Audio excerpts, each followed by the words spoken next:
Баршаңызға ассалаумағалейкум. Сіздермен бірге ERA-X YouTube арнасы. Видео ұнаса, видеоға лайк басып, арнаға тіркеліп қойыңыздар.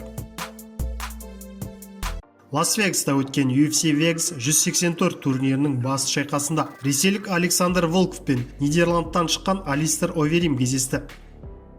Волков басты жекпе-жекте Оверимді нокаутқа түсірді. Қарсыластар бірінші раундты мұқият бақылауда өткізді.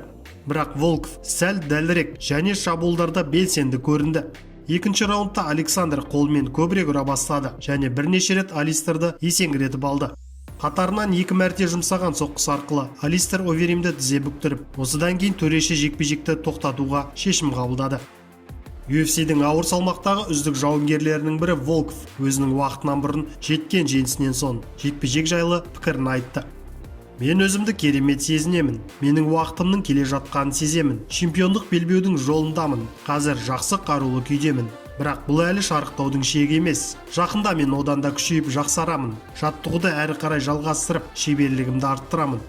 Әрине, мен титул үшін қатты шайқасқым келеді. Бірақ енді бұл жекпе-жектен кейін рейтингте қандай орын алатыным белгісіз. Басқа ауыр салмақтағы жекпе-жектердің қалай аяқталатынын көрейік, деді Волков. Шайқастан кейін 8 бұрышта.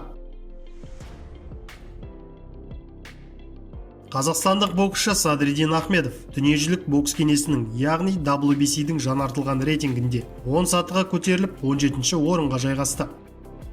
Садриддин Ахмедов өткен аптада 3 атаққа қол жеткізген болатын. Осыдан кейін Садриддин WBC рейтингінде 10 сатыға көтерілді. Енді топ 15 пен үлкен жекпе-жек өткізуге жақын.